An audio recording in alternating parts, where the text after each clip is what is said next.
Boa noite a todas e a todos. Quero renovar o cumprimento ao nosso coordenador da Comissão de Direitos Humanos, doutor Francisco Eudes Alves, da nossa 22ª subseção da Ordem dos Advogados do Brasil, seção São Paulo, São José do Rio Preto. Cumprimentar todos os advogados e advogadas aqui presentes, doutor Bruno Arena, que é o vice-coordenador também da comissão.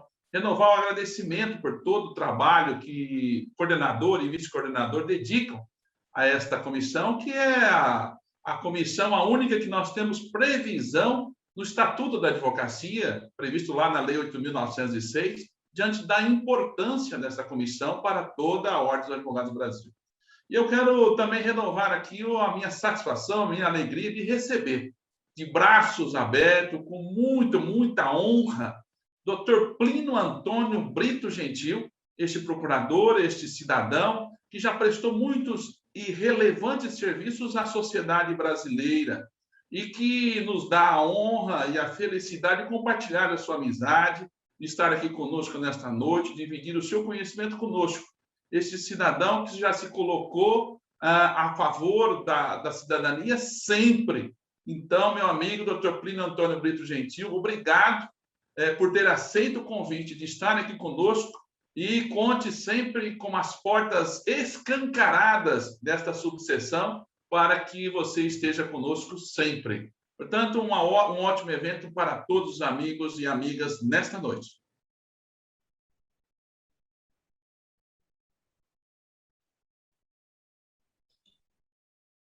Legal, então, presidente. Então, vamos iniciar a definitiva aí já. Só que fazer menção, que eu esqueci de falar, porque o doutor Marcelo elencou aqui todos, mas eu não vi a hora que o doutor Bruno Arena entrou, que é o nosso vice-coordenador aqui na comissão, e quero aqui cumprimentar o Geraldo Tardelli. O Geraldo Tardelli, um amigo nosso aí, que está participando conosco, que é advogado e é membro da Comissão de Justiça e Paz da CNBB do Estado de São Paulo. Muito obrigado, Geraldo, pela participação conosco aqui. E com isso eu acolho todos os demais presentes aqui neste evento de hoje. E como já, sem maiores delongas, como já apresentado pelo doutor Marcelo, mas eu coloquei aqui um pouquinho do mini currículo que eu vou colocar do doutor Plínio. Doutor Plínio Antônio de Brito Gentil é graduado em Direito pela PUC de São Paulo, doutorado pela PUC São Paulo em Direito pela UFSCar em Educação e professor universitário. Foi procurador do Estado na assistência judiciária, depois ingressando no Ministério Público de São Paulo e atualmente exerce a função cargo de Procurador de Justiça do Estado de São Paulo. Doutor Plínio vai tratar conosco hoje do tema que é o papel do Ministério Público na defesa das minorias e dos direitos humanos. Doutor Plínio, mais uma vez, muito obrigado por sua presença, por ter aceitado o nosso convite de vir aqui conosco hoje. É uma honra para nós e o senhor está com a palavra e fique à vontade. Tá bom, meus amigos, muito obrigado pelas apresentações, principalmente pela amizade de vocês, do Eudes por me convidar, do Marcelo por me acolher, e por mencionar a Grande Bebedouro, né, Marcelo? Você conhece? Eu fico muito à vontade para conversar com vocês, estou vendo outros amigos aqui, e digo já de cara para vocês que a minha proposta é, de fato, bater um papo com vocês, com os amigos e colegas advogados, sobre o tema que me foi sugerido, por meio do Eudes e por essa Comissão de Direitos Humanos, é o Ministério Público, o papel do Ministério Público na defesa das minorias e dos direitos humanos. Eu gostei muito do tema, porque por várias razões, por eu acreditar que nós devemos estar sempre atuantes e vigilantes na defesa dos direitos humanos, dos direitos fundamentais, que a área dos direitos fundamentais é uma área em constante perigo, especialmente no nosso país, especialmente na nossa região do mundo. Nós somos periferia do capitalismo, nós estamos distantes dos países centrais, nós sentimos como ninguém, os efeitos da grande exclusão social, que é fruto do nosso processo de colonização, a racialização que se estabeleceu como fundamento mesmo da colonização. Então, né, é preciso domar, é preciso catequizar, é preciso civilizar aquelas populações sem Deus, sem reis, sem leis, sem alma, naqueles lugares distantes, e isto é a porta que se abre para a predação, para a exploração, para a segregação, que permanece até hoje. Então, falar de direitos humanos na periferia do mundo desenvolvido, como estamos nós, como estão a maioria dos países africanos, muitos países asiáticos, é uma coisa diferente de falar de direitos fundamentais, de direitos humanos, nos países centrais do capitalismo. Pois lá, se há diferença, se há luta de classes, se há opressão, o abismo social é muito menor. É muito menor. Falarmos numa classe operária, falarmos em pessoas pobres, em pessoas subempregadas em países centrais da Europa, significa falar de pessoas que têm um mínimo de condições de vida, de lazer, de atendimento às suas necessidades básicas. E aqui a situação é muito diferente. Então, é por isso que eu digo que eu me sinto à vontade para falar disso, porque sou daqueles que entendem que o nosso engajamento em alguma luta pela redução do abismo social é uma obrigação de qualquer ser humano responsável, que tenha um sentimento de humanidade, que tenha a percepção do seu papel na vida. Por outro lado, eu também me sinto à vontade, porque sou professor universitário de direitos humanos. Né? Além de lecionar direito criminal, eu leciono também direitos humanos. E, por outro lado, me sinto, de novo, à vontade, por ser integrante de uma instituição, que é o Ministério Público, que tem como definição, dada pela nossa Constituição, que, embora já muito reformada, muito vilipendiada, ainda está em vigor, uma instituição que tem, por definição, a defesa da ordem jurídica, do regime democrático e dos interesses sociais e individuais indisponíveis. Estou aqui fazendo a leitura do texto original que se mantém da Constituição, daquela Constituição promulgada em 5 de outubro de 1988, cujo exemplar original eu tenho aqui em mãos. Vou mostrar a vocês, não sei se está...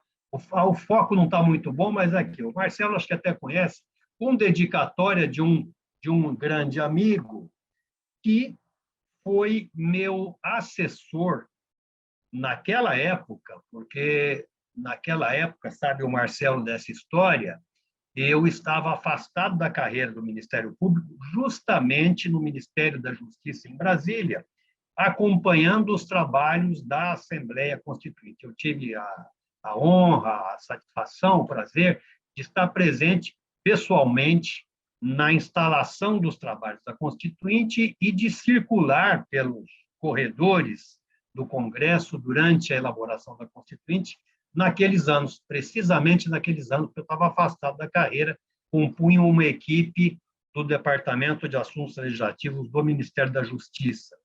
Eu trago daquele momento a memória da elaboração de um pacto político, ou da reelaboração de um pacto político. O país recentemente vinha de uma redemocratização, pelo menos de uma redemocratização do ponto de vista liberal. É claro que, politicamente, isso foi fruto de um acordo que a gente costuma dizer feito por cima. As camadas trabalhadoras, embora tivessem representação nesse pacto, tiveram um peso desproporcional à sua real importância, mas era o que se conseguia fazer ali. Nós vínhamos de uma ditadura militar que tinha nos governado de modo autoritário durante 21 anos. Então, eu tenho essa lembrança, e destes trabalhos da Assembleia Constituinte, desse novo pacto político, surgiu uma definição do Ministério Público com uma amplitude que ele nunca tinha tido. Então, dizer que ele é o defensor da ordem jurídica não me impressiona, porque é defensor da ordem jurídica mesmo, e nós devemos questionar, mas e esta ordem jurídica atende às necessidades da maioria da população? Mas o que me chama mais atenção não é a defesa da ordem jurídica, é a defesa do regime democrático e dos interesses individuais e, principalmente, sociais indisponíveis. Porque a Constituição, se deu essa amplitude para o Ministério Público, também deu uma amplitude maior para os direitos sociais, os direitos coletivos, aquilo que é direito de todos, indistintamente, indeterminadamente, não são direitos individuais, e são, ao mesmo tempo, obrigação do Estado. Então, quando se fala em educação, quando se fala em transporte, em saúde, em moradia, em previdência social, fala-se de direitos que exigem uma prestação positiva do Estado. O Estado precisa se organizar de alguma maneira que proporcione isso indistintamente à população, sem olhar para quem. E é aí que o problema de modo mais gritante, ele surge, porque o que a gente vê, né, devido naturalmente ao desenho, ao arranjo de sociedade que nós temos, o que a gente vê é que a dificuldade começa na promoção pelo Estado desses direitos sociais, que são também indisponíveis, que deviam ser acessíveis a todos, indistintamente, e nessa hora o Estado ele claudica, ele mostra a sua fragilidade neste sentido. Por quê? Porque o Estado, na realidade, na sociedade dividida em classes, o Estado é a representação daqueles que detêm as forças, o poder econômico mais representativo. Então, a hora que se fala em promover direitos que significam emancipação para toda uma população, o Estado, neste nosso modelo de sociedade, o Estado apresenta inúmeras deficiências. E é justamente aí que se coloca a grande importância que tem essa definição da instituição do Ministério Público como aquela incumbida de zelar, não só pela ordem jurídica, como eu disse, a ordem jurídica pode ser extremamente injusta, de zelar pelo regime democrático e de zelar especificamente pelo atendimento, pela garantia dos direitos indisponíveis. E entre esses direitos estão os direitos sociais. Então, a hora que a Comissão de Direitos Humanos da OAB me propõe abordar o assunto da defesa das minorias e, mais amplamente, da defesa dos direitos humanos, dos direitos fundamentais, por parte do Ministério Público, eu entendo que, neste momento, se imbricam, se juntam dois caminhos, duas estradas que vão, de fato, para o mesmo fim, para o mesmo objetivo, que é o caminho traçado pelo Ministério Público na Constituição, na Constituinte, e o caminho dos direitos sociais, a característica dos direitos sociais, que devem ser direitos acessíveis a essa maioria da população, exatamente essa maioria que é vilipendiada, que é negligenciada, cujos direitos, de modo crônico, de modo constante, são desatendidos. Quer dizer, onde é que o Ministério Público pode cuidar, onde é que ele pode contribuir para fazer valer aquilo que está na Constituição, de uma forma muito bonita, muito retórica, está nos tratados internacionais, mas que não está nas ruas, que não está no dia a dia da massa, da maioria da população. Os direitos humanos, eu como professor de direitos humanos, costumo dizer isso, os direitos humanos existem concretamente para uma minoria de pessoas. A nossa luta, especificamente a luta do Ministério Público como instituição voltada para a defesa dos direitos indisponíveis, é ampliar a efetividade desses direitos fundamentais para o maior número de pessoas possíveis, especialmente para aquelas camadas vulneráveis. Então, quando a gente fala em minorias, a gente pensa nas camadas vulneráveis. Minorias no sentido qualitativo, não no sentido quantitativo. Qualitativo, querendo dizer minorias de menos, de minor, ou seja, menor, de menor atenção, de menor satisfação, de menor visibilidade. Há camadas quase que absolutamente invisíveis na nossa sociedade. Então, vamos pensar, por exemplo, nas populações indígenas que foram dizimadas desde que a ocupação portuguesa se estabeleceu no Brasil. Vamos falar da população negra e descendente de negros, e fruto dessa miscigenação, população que chegou ao Brasil sequestrada. Os negros foram sequestrados e foram postos aqui para trabalhar como objetos, como força de trabalho destinada a dar lucro ao capital privado, ao grande latifúndio, aquele processo de acumulação de capital que gerava os grandes lucros individuais. Então, quando nós falamos de índios, quando nós falamos de negros, quando nós falamos, de certa maneira, das mulheres, que, em determinados setores da sua vida, devem, sim, ser consideradas grupos vulneráveis. Quando nós falamos da população LGBT, agora é LGBTQIA+, nós falamos de gente discriminada sistematicamente, de gente com direitos negligenciados e pisados sistematicamente.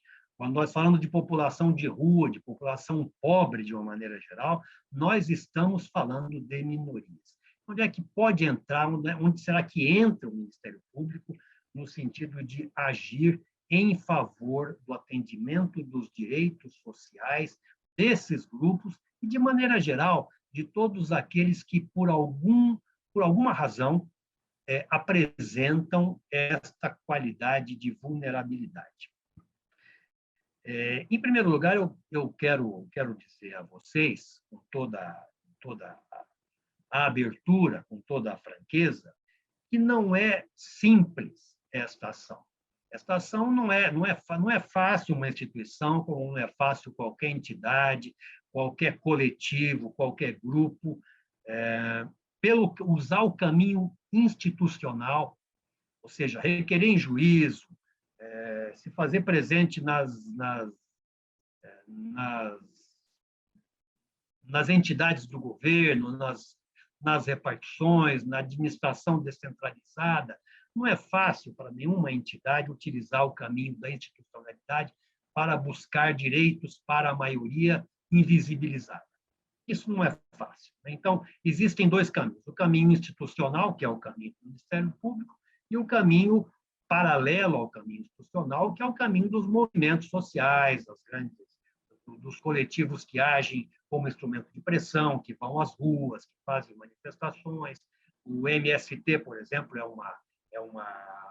um coletivo que procura, sim, atender direitos sociais, mas ele vai por uma via não institucionalizada. O movimento do sem-teto faz a mesma coisa e vão se estabelecendo como agentes de pressão. Mas o Ministério Público precisa atuar, precisa agir pela via institucional. Ele precisa requerer em juízo, ele precisa requerer aos órgãos do governo, e não é simples, porque a nossa institucionalidade, o nosso aparelho de Estado, as nossas vias legais, elas são moldadas dentro de um modelo de sociedade que admite as diferenças, que acolhe as diferenças, que naturaliza as diferenças. Este modelo de institucionalidade é um modelo que repete a nossa sociabilidade, o nosso aprendizado de como nos portarmos em sociedade, que nós temos numa sociedade dividida em classes. Então, a gente, se não prestar atenção, tende a achar muito natural que haja diferenças, e que haja diferenças gritantes, e nós nos habituamos a fechar os olhos a essas diferenças. Isso tem um reflexo na nossa institucionalidade. Causa estranheza, muitas vezes, quando chega um requerimento, uma ação judicial, um inquérito civil, por exemplo, promovido pelo Ministério Público, em favor de direitos de população de rua, né? Causa estranheza. O que esse promotor está querendo fazer com isso? O que esse promotor está se metendo? Né? Eu já vi isso. Queixas, muitas vezes, de prefeitos, de administradores. O que o promotor está querendo se meter na política de educação daquela cidade? Por que ele está entrando com uma ação aqui para que a prefeitura construa creches, que a prefeitura promova o transporte escolar? Quem o promotor quer administrar, então que ele venha sentar aqui na cadeira de prefeito. Eu já vi esse tipo de coisa. Causa estranheza. Entretanto, apesar de tudo isto, existe uma série de medidas, existe um histórico de medidas promovidas pela instituição. Eu cheguei a anotar aqui umas coisas para todos nós conseguirmos ter uma ideia. Existe uma série de medidas que vocês vão se surpreender com o arco de temas, de assuntos em que setores do Ministério Público procuram promover a satisfação desses direitos sociais. É claro que com as dificuldades de sempre, né? E vocês certamente tem aí muitas observações sobre o que conhecem do Ministério Público, o que conhecem do Poder Judiciário. Eu conheço um juiz assim que faz isso, conheço um promotor que pensa aquilo, e é exatamente isso, é uma infinidade. Somos cerca de 2.000 representantes do Ministério Público no Estado de São Paulo, só no Estado de São Paulo, só do Ministério Público Estadual, 300 procuradores de justiça, como eu, na segunda instância, e 1.700 ou mais, 1.800 promotores de justiça espalhados pelo Estado. E há uma infinidade de vagas abertas. Em breve teremos um concurso para preenchimento aí de coisa de 100 ou mais de 100 vagas. Então, há mesmo diferenças de visão desses profissionais na sua atuação, né? E muitas dessas diferenças que fazem parte de uma, eu costumo dizer, de uma característica da instituição, de uma prerrogativa, ou de uma qualidade da instituição, que ao mesmo tempo é a sua maior riqueza, e, por outro lado, significa, às vezes, uma das suas grandes fontes de problema, que é a chamada independência funcional. A independência funcional coloca cada promotor, cada representante do Ministério Público como o juiz, como o julgador da sua própria atitude, da sua própria interpretação frente a uma situação de fato. Ele só não pode se afastar da lei, mas a lei pode ser interpretada de modos diferentes. Então, nós vamos ter, sim, ao longo do Estado inteiro, ao longo do Brasil inteiro, visões diferentes sobre o mesmo episódio, sobre o mesmo fato. E isto, obviamente, dá margem a críticas de um lado e a elogios de outro lado. E a atuações muito diferentes, mas que fazem parte do âmbito desta independência funcional, que eu disse, por outro lado, é a grande qualidade da instituição. É o que permite a um promotor, seguindo a sua consciência, seguindo a sua interpretação da lei e dos fatos, gozar de absoluta independência na sua ação. É graças a essa independência funcional que ele pode processar um político, que ele pode ignorar completamente uma pressão que venha de setores econômicos, porque ele é inamovível, ele é vitalício, e ele tem independência frente mesmo à opinião do chefe da instituição, que é o procurador-geral. O procurador-geral pode uma porção de coisas, mas não pode mudar a consciência de cada promotor. E isto, ao longo da nossa história, se tem problemas, tem também páginas de grande heroísmo, de colegas especificamente que se colocaram contra governantes poderosos, muitas vezes, e conseguiram levar suas ações adiante graças à independência funcional. Então, ela tem que ser utilizada com muito critério, com muita parcimônia, com muito cuidado, e nada, né, meus queridos Marcelo, Eudes, nada como o tempo para amadurecer as mentes dos agentes públicos, dos agentes políticos, nada como a serenidade que os anos de carreira vão trazendo para a gente e que vão plantando em cada juiz, em cada promotor, em cada advogado, ao mesmo tempo, uma sensibilidade, ao mesmo tempo, um bom senso para compreender o contexto de cada situação. Olha, eu conversando recentemente com amigos da Promotoria de Direitos Humanos da capital, eu vou mencionar da capital, porque é a maior, é a que tem maior amplitude de ação, é a que tem maior variedade de medidas tomadas, mas as promotorias de direitos humanos se reproduzem ao longo pelo estado inteiro, mas só a promotoria da capital, eu obtive informações de lá com um amigo recentemente promovido ao cargo de procurador de justiça, um desses batalhadores dos direitos humanos na instituição. Existem, meus caros advogados, existem batalhadores dos direitos humanos na instituição, e eu tenho a honra de ter amizade de vários deles. Então, mencionando a vocês para servir aí um prato para que vocês tenham uma ideia e para que a gente possa pensar, bom, concretamente, o que você sabe de ações de Ministério Público na defesa de minorias e dos direitos fundamentais. Então, a Promotoria de Direitos Humanos da capital, e eu digo, é a maior e não é tão grande, ela é composta por um número relativamente pequeno de promotores, dada a amplitude das funções que lhes são determinadas, né? Até poderia ser um número maior. Mas a Promotoria da capital, ela, pela sua extensão, ela é dividida nos setores de saúde, de deficientes, do idoso, e ela tem um outro setor, que é uma competência residual, é aquilo que não se encaixa nesses 3 itens que eu mencionei, e que, na realidade, é a que tem um leque maior de atribuições, porque tudo que for problema de minorias, de vulnerabilidade, de desatendimento a direitos sociais, acaba caindo nesse setor chamado residual. Então, o setor de saúde atua nessa questão, por exemplo, dos planos de saúde, a promotoria dos deficientes procura atender sempre coletivamente. A ação do Ministério Público nesses campos, meus caros, ela é sempre uma atuação em favor de direitos coletivos, não é nunca no direito individual de alguém. Tem um idoso lá sofrendo um problema, não.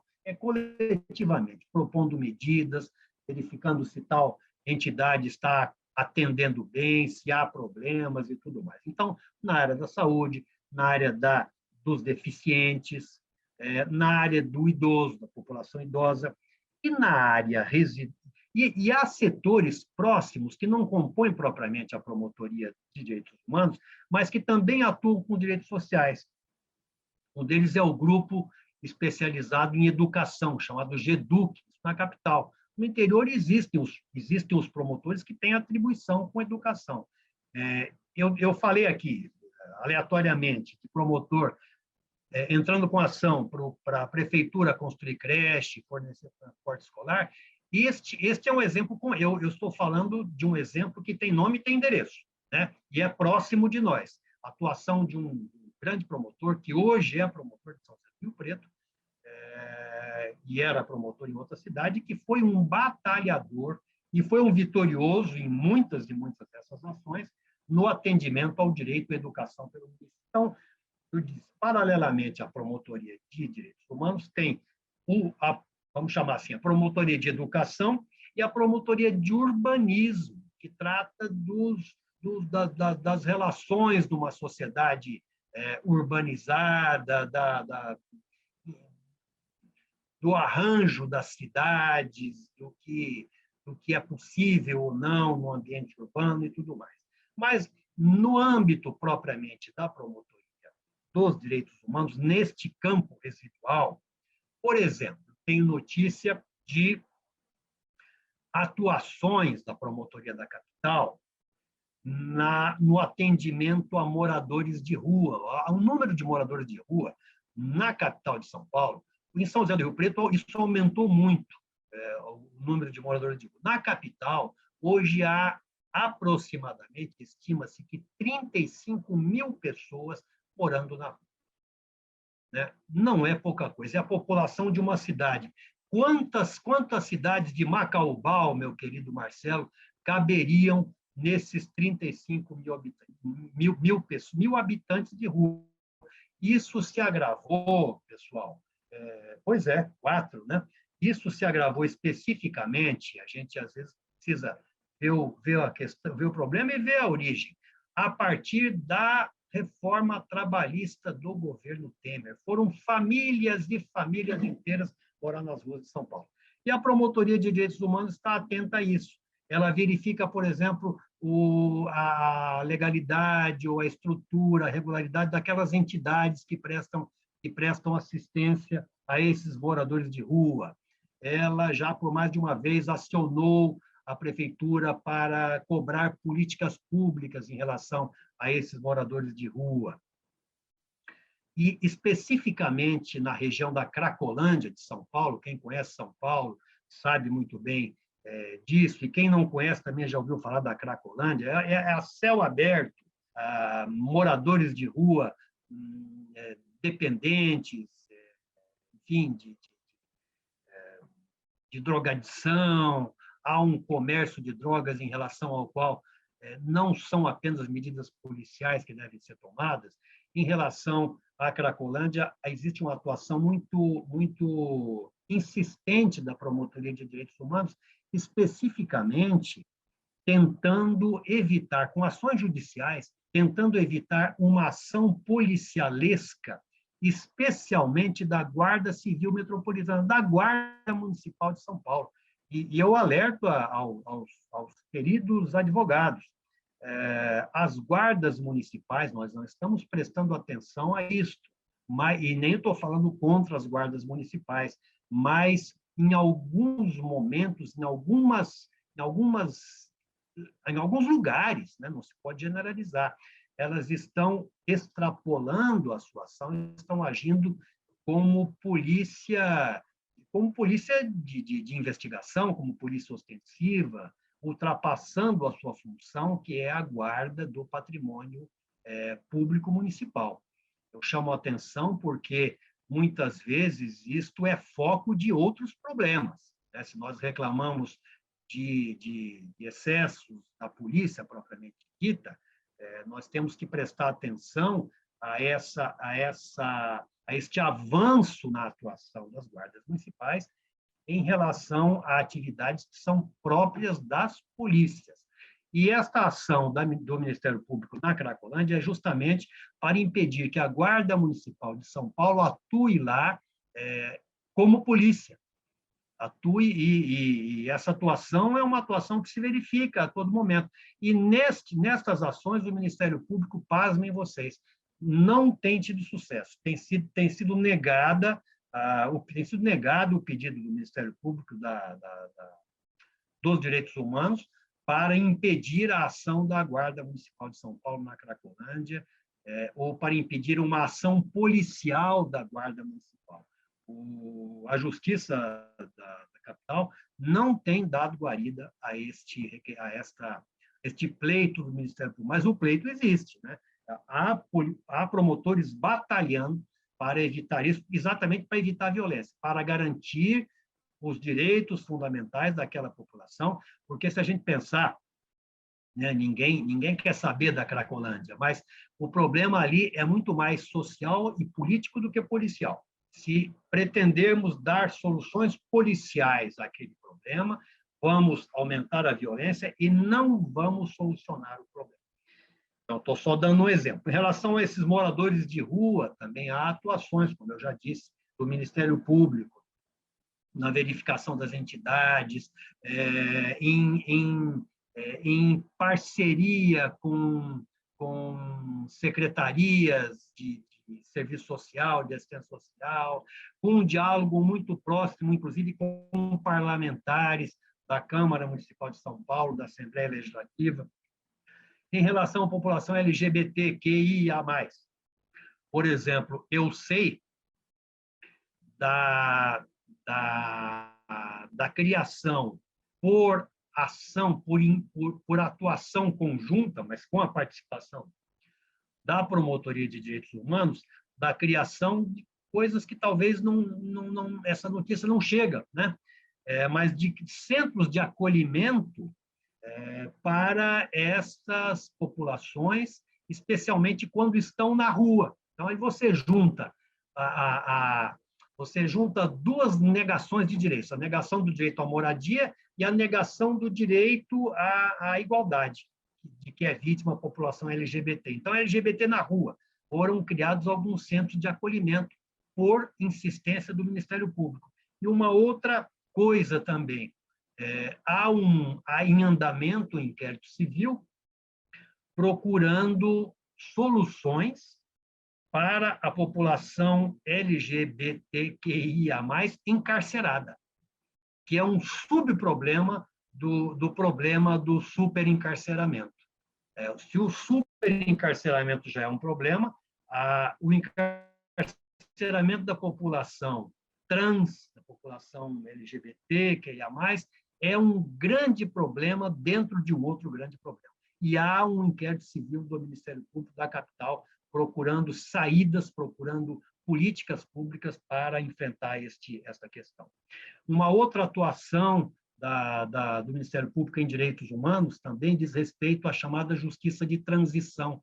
Justiça de transição é aquilo que o Brasil fez ou está fazendo pela metade, que é vamos dizer, a reparação dos danos, dos crimes provocados pela repressão da ditadura militar. Então, os grandes crimes dos chamados torturadores, os desaparecimentos, os sequestros, as mortes, as violações, os estupros, todas as violências de que foram vítimas, o Brasil, embora tenha contra si uma sentença da Corte Interamericana de Direitos Humanos, mandando apurar os crimes e punir os criminosos, sem reconhecer prescrição, porque prescrição não se aplica a crimes contra a humanidade, sem reconhecer anistia, porque, por jurisprudência internacional, esses crimes não são anistiáveis, embora tudo isso conste de uma sentença da Corte Interamericana, o Brasil,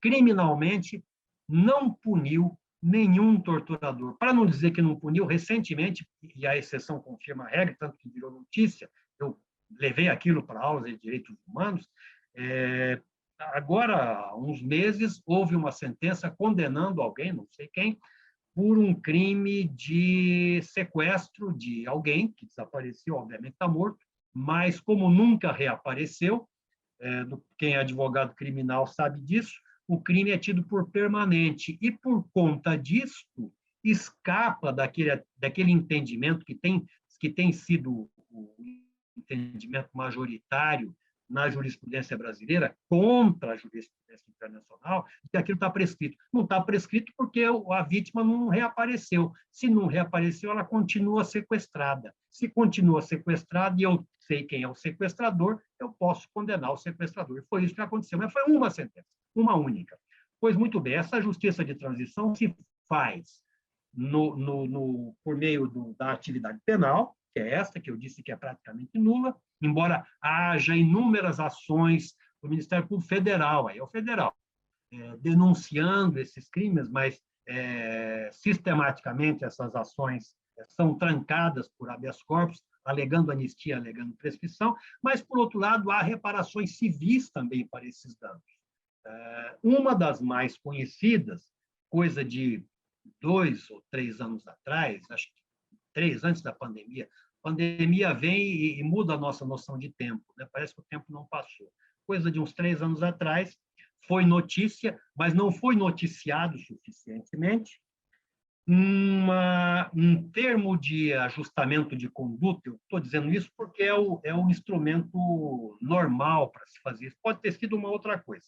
Mas, enfim, houve um ajustamento de conduta com papel determinante do Ministério Público dos Direitos Humanos da capital, envolvendo a Volkswagen do Brasil, se comprometendo a reparar os danos dos familiares daqueles seus trabalhadores que, durante a ditadura militar, por meio de um acordo, que só ficou público depois, né? Ficamos sabendo recentemente, de um acordo da Volkswagen com o DOPS, foram demitidos, foram perseguidos, tiveram suas habitações violadas, enfim, a Volkswagen naquela época se ajustou com os órgãos de repressão e praticamente entregou esses seus trabalhadores. Pois muito bem, recentemente houve um acordo de reparação da Volkswagen promovido pelo Ministério Público dos Direitos Humanos. Então, isto é alguma coisa muito importante, porque não estamos mais agora falando aqui da empresinha da esquina, da escola da esquina que discriminou aquilo, não, estamos falando da Volkswagen no Brasil. E junto com essa atuação, no caso da Volkswagen, em relação à justiça de transição, tem também medidas visando transformar em centro de memória o lugar onde era a auditoria militar, em que eram julgados os presos políticos, medidas procurando modo de viabilizar pesquisas para ver que outras empresas faziam a mesma coisa que a Volkswagen fazia, porque certamente havia uma porção de empresas que faziam a mesma coisa, que forneciam informações para o DOPS, que fizeram verdadeiras parcerias com os órgãos de repressão. Então, isso tudo é medida do Ministério Público. Com relação ao racismo, a prevenção e a repressão do racismo e a reparação de atos de racismo, há medidas concretas tomadas, houve uma ação, inclusive o Ministério Público perdeu em relação a um youtuber ou blogueiro ou o que seja, que atua nos meios virtuais, houve uma ação, mas o Ministério Público perdeu, mas visando reparação moral de expressões racistas, e em relação também a empresas que fazem esse tipo de discriminação. Eu vi ainda hoje, isso já não é promotoria de direitos humanos, mas é algo ligado à defesa do consumidor também, onde também o Ministério Público atua, e é com relação a uma empresa X, vocês sabem, eu contando a história, você sabe qual é, que parece que em Fortaleza anunciava lá pelos alto-falantes do shopping center quando entrava um sujeito tido por suspeito dentro do seu estabelecimento, da sua loja, né? Se diz que dos critérios para ver se alguém é suspeito era a cor da sua pele. Então, já existe movimentação de setores do Ministério Público para apurar este ato de discriminação. Existe também em relação, a gente pensa que, né, ou às vezes não, essas coisas não são muito visíveis, mas em relação à violência policial, por exemplo, a letalidade policial, existem atuações importantes do Ministério Público. Vou destacar duas. Uma delas é uma ação movida para indenizar, que também não tem sido, eu acho que ainda está em andamento, mas por enquanto não foi bem sucedida. Mas o fato é que, eu disse a vocês, é difícil lidar na institucionalidade de uma sociedade acostumada às divisões de classes, a atos de violência policial, né? A gente está acostumado a normalizar essas coisas, a naturalizar isso. Os índices de letalidade policial, eu sei disso porque dei aula de direitos humanos sobre isso, do ano de 2019 para o primeiro semestre de 2020, isso está aí nos sites da grande imprensa. A letalidade policial na Grande São Paulo, de 2019 para o primeiro semestre de 2020, aumentou 70%. 70%. Então, não é brincadeira. Existe atuação do Ministério Público em relação a isso. Por exemplo, para obtenção de reparação por dano moral das 505 mortes, a gente até já esqueceu disso, né? De 2006. Lembram de 2006, quando houve aquelas rebeliões em cadeia nos estabelecimentos prisionais do Estado? Muito bem, houve uma retaliação policial depois disso. Durante 15 dias, um mês, pessoas foram metralhadas em lugares sempre na periferia das cidades. Houve 505 mortes. E há uma ação do Ministério Público pretendendo a reparação desses danos, como dano moral, como dano material dessas pessoas. E eu com isso, vou encerrar essa menção a essas atividades, e recentissimamente, disso vocês vão ter conhecimento, porque o fato está acontecendo, mas há pouco tempo, passado pouco tempo, houve uma ação do Ministério Público na Justiça de São Paulo, que ainda está em andamento, que não foi julgada ainda, propondo medidas para assegurar o controle das ações policiais, exatamente visando a redução da letalidade policial. E uma das propostas que foram feitas pelo Ministério Público foi exatamente o uso de câmeras portáteis acopladas ao uniforme do policial, que seriam ligadas na hora que eles fossem fazer qualquer diligência pública, especialmente a entrada em domicílio alheio para investigar crimes, para ver se lá tem produto de roubo, se tem tóxico, entorpecentes guardados para tráfico e tudo mais. Muito bem, esta ação ainda está em andamento, não foi julgada, mas simplesmente a propositura da ação já proporcionou que a Secretaria de Segurança do Estado de São Paulo, há alguns meses, há 3 ou 4 meses, não mais do que isso, determinasse a utilização de câmeras portáteis afixadas nos uniformes dos policiais nas diligências. E qual é o resultado que está aí em todos os sites de notícia mês a mês? Eu ainda vi um recente agora que se referia ao mês de junho, julho, agosto, alguma coisa assim. Reduziu a letalidade em 40%. 40%, não é 4%. 40%. Em relação a outro mês, eu vi, reduziu 61%. Quer dizer, isso por si só já fala muito, né? Já fala muito. Se nós quiséssemos aqui abrir uma discussão sobre letalidade do Estado, da repressão do Estado, isso aqui já abriria um congresso para discutir isso. Mas por que eu estou falando disso? Porque esta providência que todos nós, eu acho que todos vocês aqui, especial, os criminalistas com absoluta certeza, mas acho que todos nós sabemos dessa providência, né? E vejam os resultados. A redução é de dezenas de porcento, nem sei como falar isso, 2 dígitos de percentual, sempre de redução da letalidade. Ou seja, estão morrendo menos cidadãos brasileiros, né? Será que eles precisavam ter morrido antes? E esta redução de mortes alcança as pessoas em confronto com a polícia e também ela também beneficia os policiais. Morreram menos policiais e morreram menos não policiais. Pois muito bem, isso é uma ação que ainda está em andamento. Só a propositura da ação já provocou na Secretaria de Segurança de São Paulo a adoção dessa medida. E os resultados são esses, né? Então, vejam, com isso eu vou encerrar, porque né, a ideia é fazer esse apanhado geral e me colocar à disposição de todos que queiram bater papo sobre o assunto. E também não estou aqui, obviamente, fazendo uma publicidade ou uma propaganda das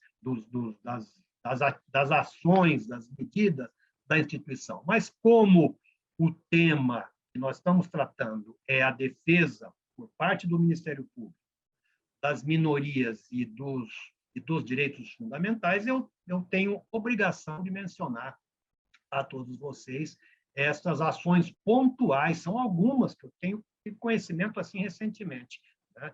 Mas são as ações, algumas das ações pontuais promovidas pelo Ministério Público.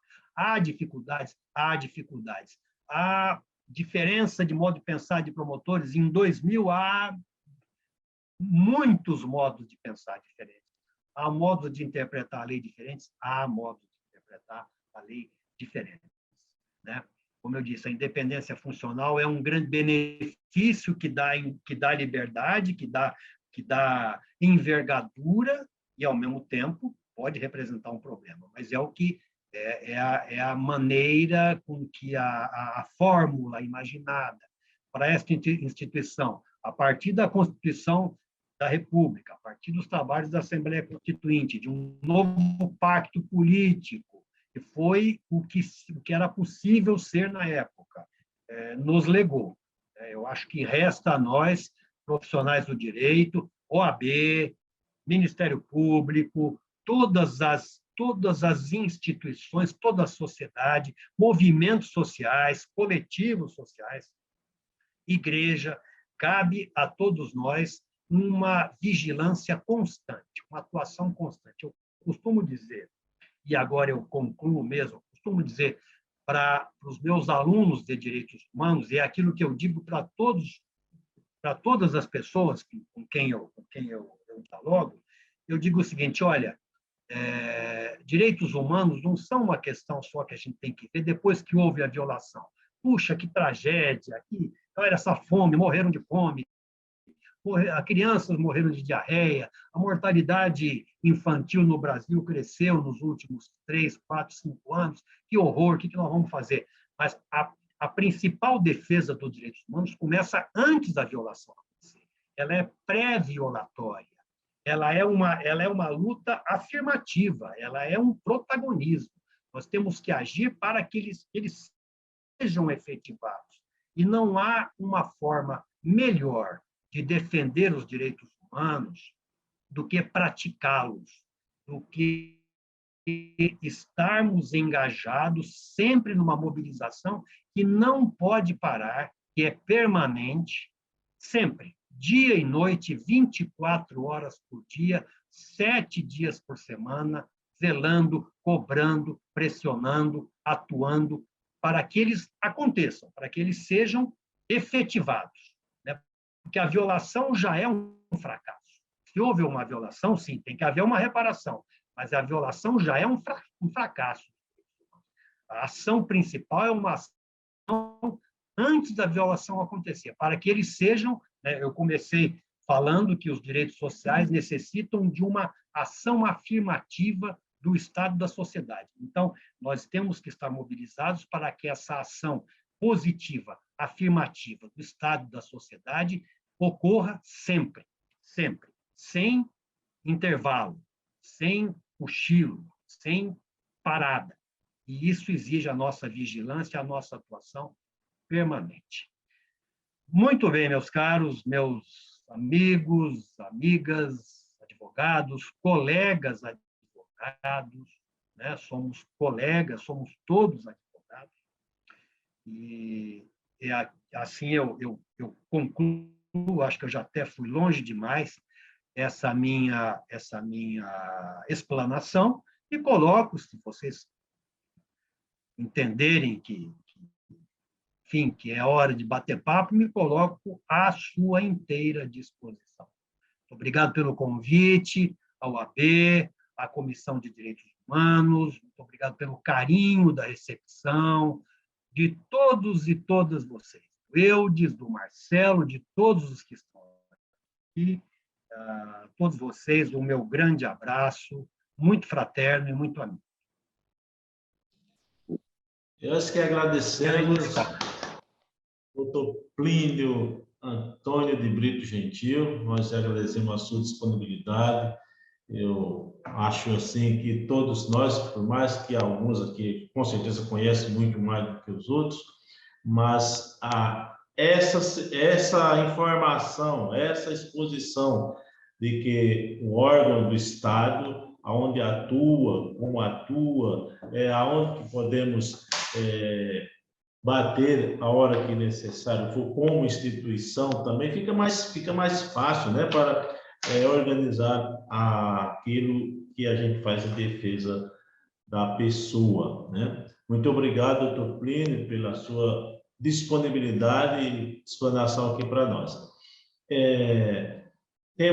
Com certeza teremos algumas perguntas a ser feitas, né?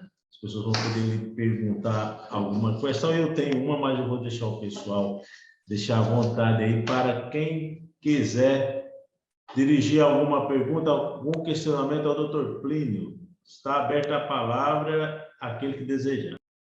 Doutor Francisco Eudes Alves, eu quero aproveitar para parabenizar e agradecer a aula do Dr. Plínio para todos nós aqui. Muito, muito obrigado. E quero também, eu vi que o Dr. Geraldo quer fazer uma pergunta, seja bem-vindo, Dr. Geraldo, mas eu não estou aguentando aqui, eu preciso fazer duas perguntas ao Plínio. Uma, você falou que o Ministério Público atua na questão judicial. Eu já estou completando aqui, já passei dos 2 anos e meio na subseção, e eu vi muito pouco com tentativa de contato do Ministério Público com a OAB, e mesmo olhando na sociedade em geral, de debater as questões que o Ministério Público atua antes, ou melhor, dentro da tua visão da prevenção à violação dos direitos humanos. Eu vejo mais como se eles ficassem no gabinete esperando algo acontecer para depois atuarem. Então, primeiro, o que você poderia nos dizer sobre isso? Por que não tem uma atuação mais ativa o Ministério Público, os seus representantes, na sociedade em geral? Esse é um primeiro motivo. Segundo, o seu número de 1.700 promotores de justiça no estado de São Paulo, com mais de 46 milhões de paulistas, me deixou assim muito... Eu não conhecia esse dado. Eu achei que nós tínhamos um universo de promotores muito maior do que isso. Eu não consigo imaginar como que nós podemos ter um Ministério Público atuante com esse baixo número de representantes no estado com a população tão grande. Então, por quê? É a cultura institucional de que não quer que tenhamos mais promotores? É o Estado, o Poder Executivo, que não dirige verbas para que nós tenhamos um número maior de promotores? Por que isso acontece? Isso é histórico? Enfim, essa desproporção entre o número de promotores e a população do Estado de São Paulo. Olá, Marcelo. Obrigado pelas suas palavras, sempre gentis, pelo seu carinho. E, enfim, tudo que você diz de mim, você sabe que é recíproco. Bom, duas coisas. Você fala da atuação que você gostaria de ver de modo mais enfático, das promotorias que você conhece, dessa prevenção e tal. Olha, eu não falo pela instituição, aqui eu não estou falando pela instituição, eu estou traçando o panorama daquilo que eu conheço, daquilo que eu vejo. E eu não sei os problemas também locais ou regionais, o que acontece em cada setor, em cada lugar. Não saberia te dar uma resposta precisa. Essas informações que eu estou passando a vocês são informações seguras, absolutamente seguras, da promotoria, algumas são, isso aqui é uma parte pequenininha, da Promotoria de Direitos Humanos da capital. Eu não sei os problemas específicos de cada uma, não sei se eles lá são mais provocados ou não sei se há uma provocação que também vem da imprensa. Aí, Marcelo, eu acho que é toda uma engrenagem, não é? Ou talvez uma cultura, porque quem está lá também na promotoria também, em alguma medida, precisa ser provocado, né? Pode não ser provocado, mas pode ser provocado. E é possível que, em algumas circunstâncias, o movimento dessa roda seja mais dinâmico, seja mais rápido, haja uma imprensa mais atenta, mais investigativa, mais preocupada com o atendimento aos direitos sociais. Não sei dizer também da atuação dos advogados na região de São José do Rio Preto, se ocorre essa provocação. Não sei dizer isso, não tenho elementos para dizer por que em tais lugares acontece mais ou acontece menos, não sei dizer também. Com relação ao número de promotores, você está achando pouco? O Ministério Público Federal tem muito menos, é infinitamente menor, né? Eles têm uma dinâmica de atuação em procuradorias que têm muitos funcionários, e então o procurador fica sendo o cabeça de toda uma repartição que faz aquilo. Nas promotorias, ultimamente quer dizer, de muitos anos para cá já, eu sou de um tempo em que o promotor ia para uma comarca distante com a sua máquina de escrever e a sua boa vontade. Muitos dormiam no fórum. Eu entrei na carreira nesse tempo. Depois começaram a surgir os estagiários, carreiras de funcionários que atendem esse promotor, então oficiais de promotoria, agora analistas de promotoria, assistentes de toda sorte e tudo mais. Então, a ação desses promotores ela é dividida entre uma equipe que não é grande, normalmente não é grande, para você ter ideia, eu tenho um analista, que é a minha equipe, somos eu e um analista do meu cargo. Então, equipes que não são grandes e atuam, que fazem o arroz com feijão, o grosso daquele trabalho.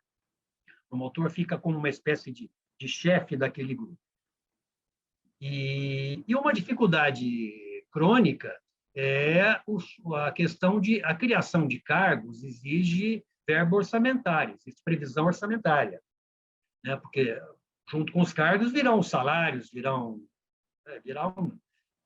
prédios e virão mais coisas. Então, há uma dificuldade crônica que eu vejo nas minhas muitas décadas de Ministério Público do procurador, o procurador-geral obter dos governos do Estado, dos estados, o aporte financeiro suficiente para prover essas necessidades todas.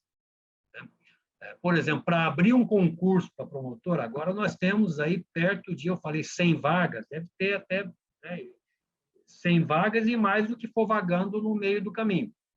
Mas para abrir um concurso é um procedimento demorado, passa por todo um planejamento, que inclui um planejamento orçamentário, passa por aprovação do órgão especial do Colégio de Procuradores, que é um órgão ao qual eu pertenço, por ser dos mais antigos da instituição, e até o concurso acontecer, até esse pessoal ser examinado, tomar posse, passar por um curso de adaptação, isso vai mais de ano para preencher 50, 60, 70 vagas. O meu concurso foi de 70 vagas, vai mais de ano de trabalho.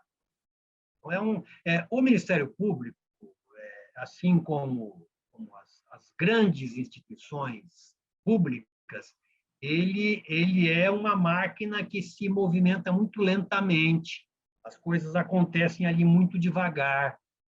Muitas vezes a gente que está, quem está do lado de cá, brincando, do lado de cá do balcão, a gente olha para aquilo e fala, nossa, mas eu já fiz, eu já requeria, por que isso não anda, por que não vai? Porque passa por muitas instâncias. Porque isso, ao mesmo tempo, é uma garantia. Isto que é um problema, causa lentidão, vagareza, é também uma garantia. Muito bem. Muito bem. Geraldo tinha pedido a palavra. Geraldo queria... Antes de tudo, queria parabenizar o AB daqui de Rio Preto pelos sucessivos encontros, né, que eu tenho percebido, de temas muito variados Isso é extremamente importante para a formação de todos nós profissionais. Quero parabenizar também o meu amigo Plínio, que fez uma explanação muito interessante. Acho até que você deveria, no mínimo, Plínio, escrever um artigo para a gente publicar aí no Diário da Região, contando um pouco da sua experiência na Constituinte de 88 para fazer memória disso. Isso que você relatou. Mas o Diário publica isso, Geraldo? Publica. Opa, a Publica? gente dá um jeito. Será que publica? Ah, vamos atrás. Vamos atrás, Plínio. Isso é Olha, memória. eu já mandei coisa para lá e... Não, mas aqui eu acho que esse tema é muito interessante. Se não publicar lá, a gente publica em outro lugar.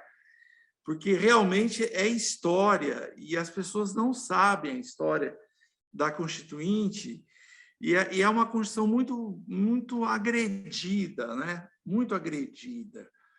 E a gente luta muito por ela hoje, né?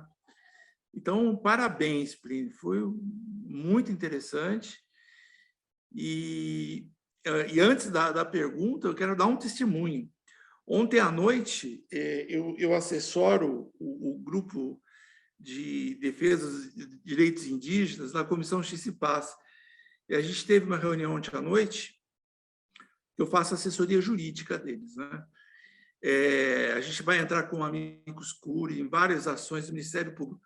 Se não fosse o Ministério Público Federal, a situação dos indígenas no Brasil seria trágica.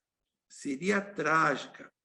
O papel do Ministério Público na defesa dos povos indígenas, pelos bravos procuradores lá da região norte, jovens corajosos que, olha, estão enfrentando uma situação que tem que ter muita coragem para fazer o que eles estão fazendo. E sabe o que eu percebo, agora entrando na pergunta, o que eu percebo é o seguinte, eu acho que pouca gente entendeu a Constituição de 88 nas atribuições do Ministério Público. Eu acho que as pessoas têm a visão do Ministério Público do promotor americano, lá da corte americana, né, daquele bate-boca, botando o cara na cadeia, aquelas coisas. Enquanto a Constituição brasileira, embora coloque como atividade a persecução penal, a titularidade da ação penal seja do Ministério Público, as atribuições do Ministério Público são muito maiores que isso, muito maiores. E o que a gente percebe é que a sociedade não sabe disso. E muitas vezes, eu acho até que muitos promotores não sabem disso. Eu percebo que alguns promotores não percebem qual é o seu papel institucional. E aí eu pergunto para você, o que você vê como solução para a gente mudar isso? A gente mudar a mentalidade das pessoas. Porque o Ministério Público é mais do que a persecução penal. É muito mais do que isso. É defesa dos direitos difusos, de indisponíveis, direitos dos menores, das pessoas em situação de rua, dos indígenas, do meio ambiente, do urbanismo, né, da cidade. É tudo isso. É muito mais do que, sabe, fazer a defesa da sociedade em relação ao crime. Eu gostaria de ouvir tua opinião sobre isso. Ô, Geraldo, puxa vida, que pergunta que amplia o nosso leque de abrangência aqui, que eu não sei se eu dou conta de toda ela.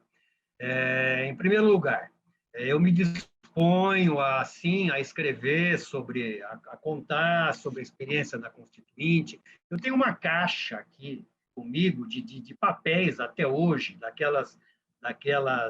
dos relatórios que foram saindo da subcomissão, da discussão. Eu tenho isso aqui guardado, telegramas, né, de Ulisses Guimarães. Eu já achei um telegrama do Ulisses Guimarães e Itamar Franco, essa toda. Então, tem de fato, e foi exatamente a nossa, né, por ser membro do Ministério Público, a minha atuação junto com outros companheiros de Ministério Público lá foi uma atuação muito próxima,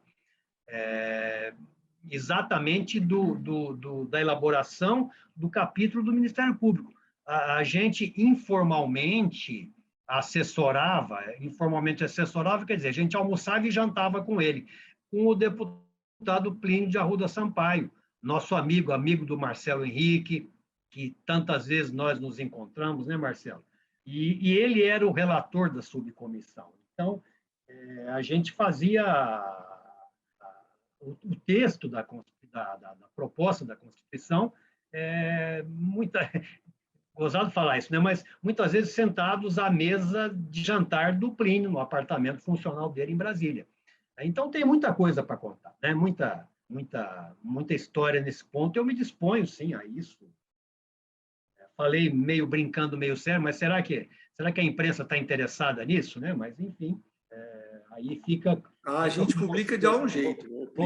Vocês são os grandes abridores das portas, né? Agora, Geraldo, essa sua colocação, ela é demolidora. Bom, é preciso que o promotor esteja preparado, que ele saiba que a função dele, né, não é apenas fazer uma coisa, mas é ter esta visão global de sociedade, né? E eu diria mais, ter uma visão política global. Política não no sentido de político partidária, uma noção de polis, de sociedade, de por que as coisas, afinal, são assim. E o que eu posso dizer a você para contribuir para nós encontrarmos uma luz no fim do túnel? Será que nós poderíamos melhorar a via de acesso ao Ministério Público? Então, eu fui examinador de concurso para promotor já. Melhorar, direcionar o exame de ingresso a um conhecimento mais plural, mais contextualizado. Há quem já tenha proposto isso, Geraldo, exigir daquele que vai ser o promotor, como do que vai ser o juiz, exigir um estágio em determinadas atividades, um estágio, por exemplo, na defensoria pública, né? Ou em outras atividades. Eu já vi gente dizer, olha, antes de ser juiz, o sujeito devia morar 3 anos na favela para ver como é que acontece ali, para sentir o verdadeiro... Onde estão os principais problemas, para se identificar, para desenvolver empatia com aquela população a que ele vai servir. Eu já vi várias ideias, né, nessa direção. E eu acho que essa formação começa, antes disso até, ela começa nos cursos de direito. E a gente vê problemas da forma como o direito vem sendo ensinado, né, o que é o sonho de muitos dos estudantes de direito que estão na faculdade, que estão saindo da faculdade? Será que nesse sonho de serem juízes, promotores, delegados, enfim, será que eles têm atenção ao que realmente está na base dos grandes problemas?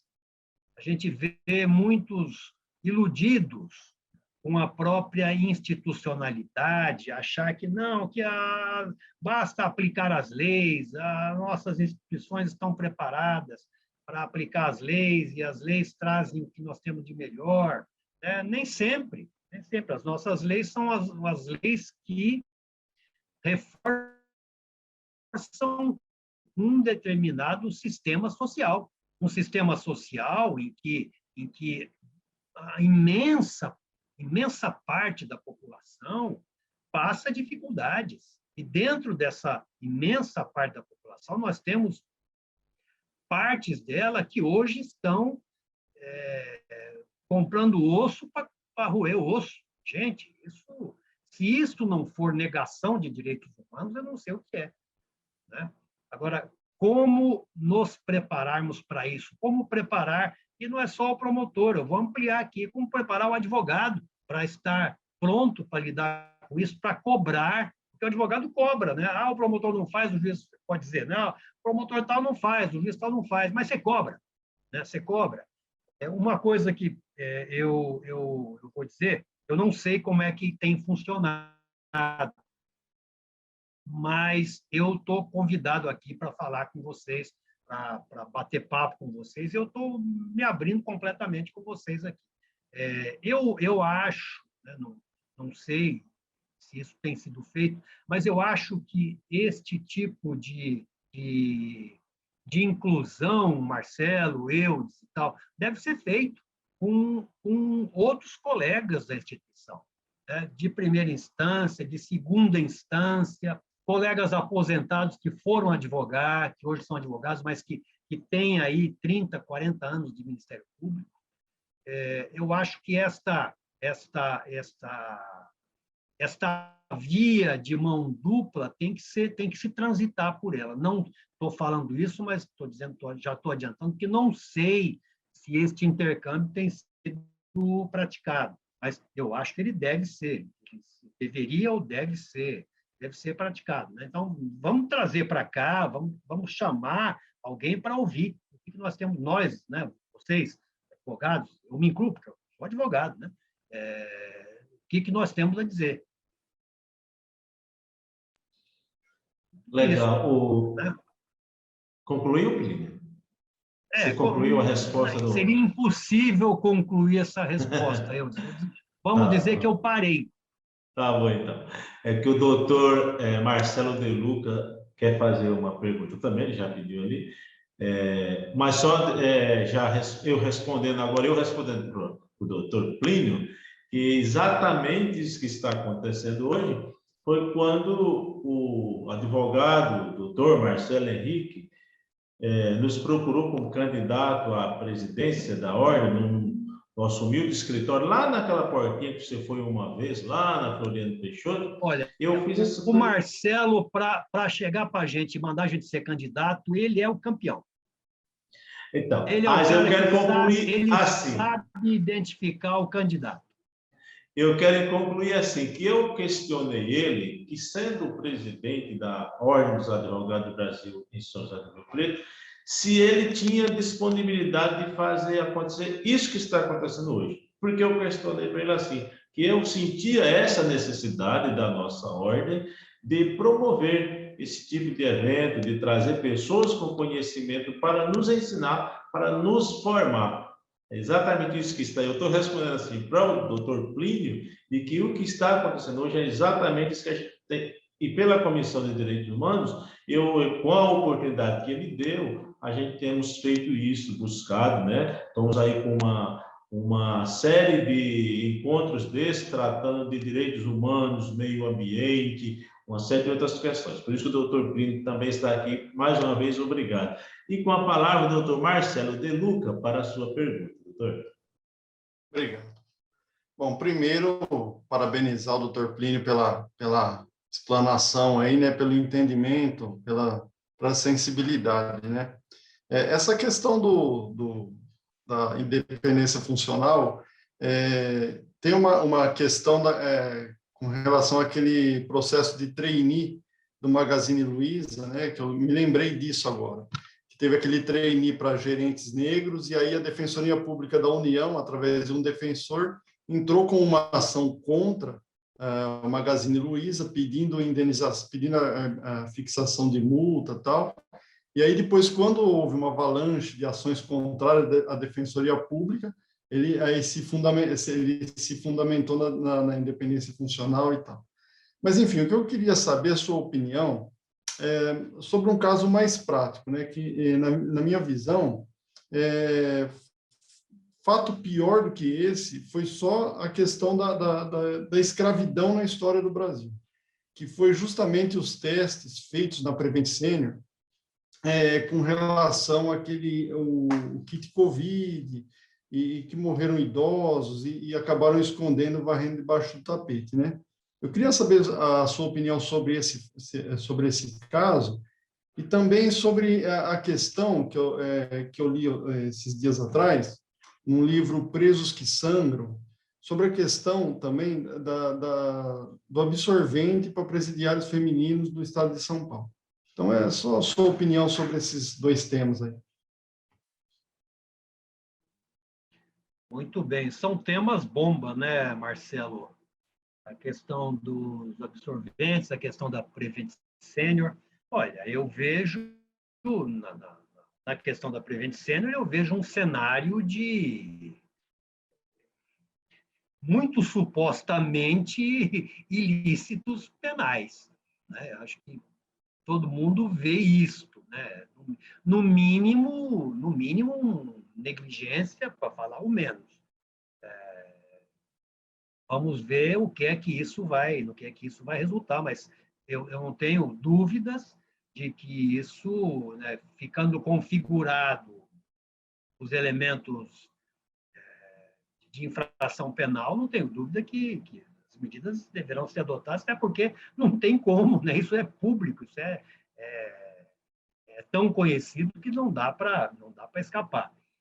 Com relação aos... Sim, essa obra Presos que Sangram, Marcelo, eu não li, mas em aulas de direitos humanos eu já recebi a recomendação de alunos até para ler.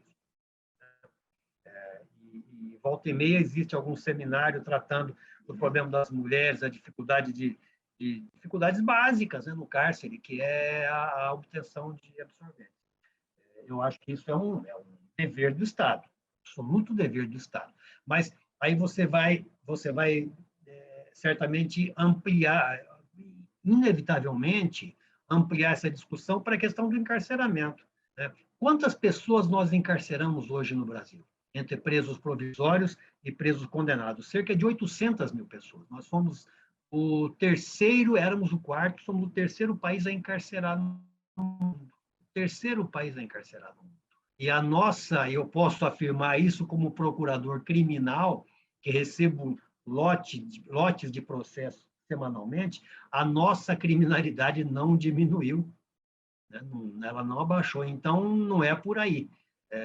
E qual é o custo disso para o Estado brasileiro? Então, a hora que o Estado vem diz, a gente não consegue prover todas essas necessidades, né? Não consegue prover porque nós estamos investindo nós estamos investindo na punição mais do que, a meu ver, né, desproporcionalmente ao que deveríamos investir no atendimento a direitos sociais que estão lá na raiz da violência, lá na raiz da segregação, lá na raiz do crime. As suas questões são pontuais, mas elas, forçosamente, elas ampliam o nosso olhar para esses outros campos, né? Não pode falar da falta de absorvente sem falar do hiperencarceramento. Hiperencarceramento que tem história. Se quiser, a gente abre aqui uma discussão, por exemplo, sobre a guerra às drogas, que começou com Nixon nos Estados Unidos em 72, 71, 72, e foi importada pelo Brasil. E a lei de 2006, que é uma lei que ampliou, que aumentou as penas do tráfico de drogas, é uma lei, pasmem, sancionada no governo Lula.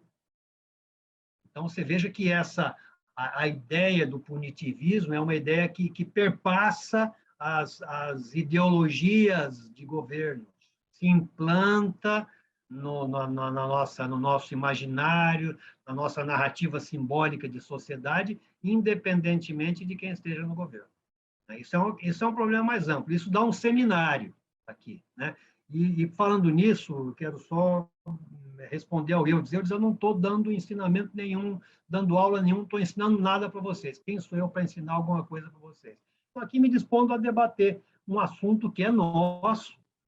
Nós somos cidadãos, nós somos advogados, promotores, juízes, procuradores, o que seja, mas nós somos cidadãos brasileiros. Supõe-se que nós tenhamos todos interesse em fazer dessa sociedade uma sociedade justa, coisa que ela não é, né? E eu vou dizer uma coisa a vocês aqui. Conheço, certamente, incontáveis colegas do Ministério Público que se disporiam, certamente, se chamados fossem, a manter esse tipo de conversa com vocês. Legal. Doutor Plínio, eu aceito a sua modéstia, né? Mas nós temos ciência, né, da transmissão que o doutor nos faz, né? Pessoal, eu não sei se ainda tem mais alguém aqui presente que gostaria de dirigir mais alguma pergunta ao doutor Plínio. Nós já estamos às 20h34. Se tiver alguém que gostar de dirigir mais alguma pergunta ao doutor Plínio, ainda está aberto. Se não tiver mais, eu encaminho para os finais.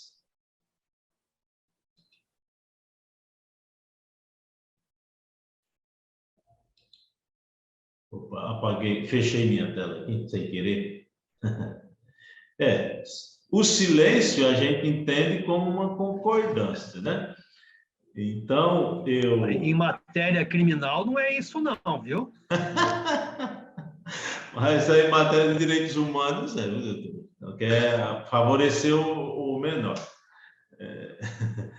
Então, eu quero, antes do encerramento mesmo, agradecer Plínio. Agora eu vou tratar de Plínio, né? Como é assim que você quando está junto, você fala, não precisa desse negócio de doutor, mas agora estamos saindo do formalismo mesmo. Plínio, obrigado por sua gentileza, por sua disposição. Oxalá, se nós pudéssemos ter mais pessoas com o conteúdo que você tem, de poder estar vindo conosco sempre, né? Mas, da medida do possível, nós estamos aí nos encontrando para isso. Então, muito obrigado por sua disposição e pelo conteúdo que nos passou, tá? E agradecer a cada um dos presentes que aqui tiveram, alguns já saíram, eu percebi, mas eu deixo o encerramento final para o nosso presidente, o Dr. Marcelo Henrique, em nome aí da nossa 22ª subseção, lhe dirigir as palavras finais. O senhor tem aí, antes do Marcelo, a palavra para as suas conclusões finais e, posterior, doutor, a palavra está com o senhor para encerrar, para o encerramento. Então eu posso começar tudo de novo. Fique à vontade. Tá bom, meus caros, queridos e queridas amigos e colegas da OAB, da subseção de São José do Rio Preto, né? Todos que estão aqui, os que já estiveram aqui. O meu filho esteve aqui até esse instante agora, então eu saúdo também o Plínio Gentil, filho que acabou de sair. Estou vendo aqui o Saulo, Priscila, Francisco Eudes, Bruno Arena, a Nayara, o Geraldo, o Marcelo, o Guilherme, o querido Marcelo Henrique. A todos vocês, eu quero deixar um abraço muito fraterno, muito afetuoso, dizer que foi uma satisfação, é uma satisfação compartilhar esse tempo de conversa, de troca de ideias em alto nível com vocês. É uma satisfação para mim, é um tempo gasto muito bem empregado, muito proveitoso. Eu saio daqui aprendendo muitas lições também e fico muito feliz com essa convivência, embora virtual, né? O doutor Marcelo Henrique está me devendo um café histórico, lendário, que hoje já é um bule, já não é mais uma xícara, né? E que será devidamente cobrado depois da 5ª dose da vacina, né, Marcelo? Nós temos todo que tomar essa cautela ainda, né? Mas, enfim, um momento será cobrado, né? E com quem mais se dispuser, será um grande prazer com todos.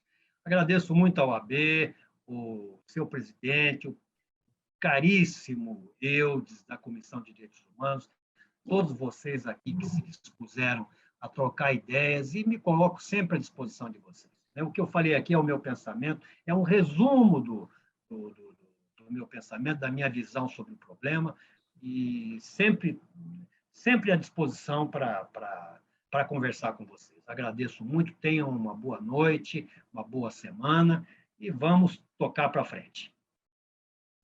Muito obrigado, meu amigo. Eu quero, antes de nós irmos para o encerramento, eu queria também a palavra da doutora Nayara Ferreira, a voz da advocacia feminina, que hoje ninguém aqui, nenhuma das mulheres falaram. Então, doutora Nayara, com a palavra, dizer o que achou deste nosso evento da Comissão de Direitos Humanos. Boa noite a todos. Doutor, eu vou já de antemão primeiro agradecer a troca de informações do Dr. Plínio e, nossa, fiquei muito honrada de estar diante de ti, mesmo que virtualmente, Nossa, que honra, de verdade. Muita história, muito conhecimento eu recebi e guardei toda essa informação, anotei várias coisas aqui, até mesmo para pesquisar. A minha pergunta era sobre a questão preventiva do MP diante dessas minorias, e o doutor me fez essa pergunta, então eu adquiri o conhecimento mesmo sem perguntar. E fico muito honrada de ter recebido essa informação e vou levar e pesquisar e abranger muito mais. Do pouco que foi trazido é muito, porque para quem tem interesse vai expandir muitas mentes de todos. Muito obrigada a todos mesmo. Nós que agradecemos, doutora Nayara, e todos os advogados e advogadas aqui neste evento. Quero agradecer novamente à Comissão de Direitos Humanos, por seu coordenador, doutor Francisco Eudes Alves, seu vice-coordenador, doutor Bruno Arena, a todos os amigos e amigas que aqui estiveram. Fico feliz de olhar e ver o Plínio com essa energia que eu estou sentindo que não está sendo por falta de café, porque o menino está uma energia, uma alegria, que coisa fantástica. Plínio Antônio Brito Gentil. Esse menino lá de Bebedouro que fez e é a referência no Brasil. Muito, muito obrigado pela sua presença aqui conosco, essa sua alegria, de distribuir conosco o seu conhecimento, aprender um pouco de sua sabedoria. Para nós foi muito bom nesta noite. Meu amigo, muito obrigado mesmo, de coração. Por isso, eu quero aqui, em nome da nossa 22ª subseção da Ordem dos Advogados do Brasil, Seção São Paulo, São José do Rio Preto, pela Comissão de Direitos Humanos, coordenada pelo coordenador Dr. Francisco Eudes Alves, declarar encerrado mais este evento. E que Deus possa abençoar cada um dos senhores e senhoras. Até a próxima, uma ótima noite. Fiquem com Deus. Tchau, tchau.